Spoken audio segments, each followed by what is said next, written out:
প্রকৌশলী অধিকার আন্দোলন কর্তৃক আয়োজিত তাদের ব্যক্তিগত লং মার্চ ঢাকা ছিল। সেখানে সারা বাংলাদেশের বিভিন্ন প্রকৌশল বিশ্ববিদ্যালয়, বিজ্ঞান প্রযুক্তি বিশ্ববিদ্যালয় এবং প্রকৌশল অনুষদের ছাত্ররা সারা দেশ থেকে সেখানে অংশগ্রহণ করেছিল।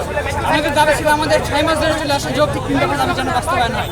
আমরা দেখেছি ইন্টারিম গভর্নমেন্ট তাদের আমাদের যদি কঠোর আন্দোলন গড়ে তোলা হয় তাদের কোনো কিছু নড়ে না, যদিও সেটা যৌক্তিক বিষয়।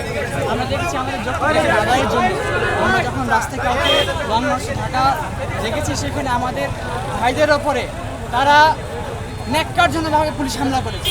আমাদের কেন্দ্রীয় উপদেষ্টা সহ আমাদের অনেকে এটাতে মারাত্মকভাবে আহত হয়েছেন।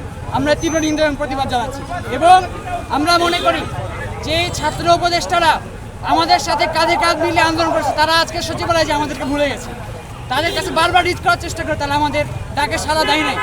তো এই জন্য আমাদের যে যৌক্তিক দাবি এবং গতকাল 3 দফা এবং এর সাথে সাথে গতকালকে আমাদের উপর যে ন্যাক্কারজনক হামলা হয়েছে, আমরা আমরা শাস্তি প্রত্যাশা করছি এবং স্বরাষ্ট্র মন্ত্রণালয়, স্বরাষ্ট্র উপদেষ্টা আমাদের ক্ষমা চাবেন এবং যেসব পুলিশরা ছিল আমাদের হামলা করেছে দৃষ্টান্তমূলক শাস্তির ব্যবস্থা করতেন এবং অবিলম্বে আমাদের যে 3 দফা দাবি ছিল, এই গতকালকে আরও দফা অ্যাড হয়েছে আমাদের হামলার প্রতিবাদে, এর আমার যথাযথ বাস্তবায়ন হবে এবং আমাদের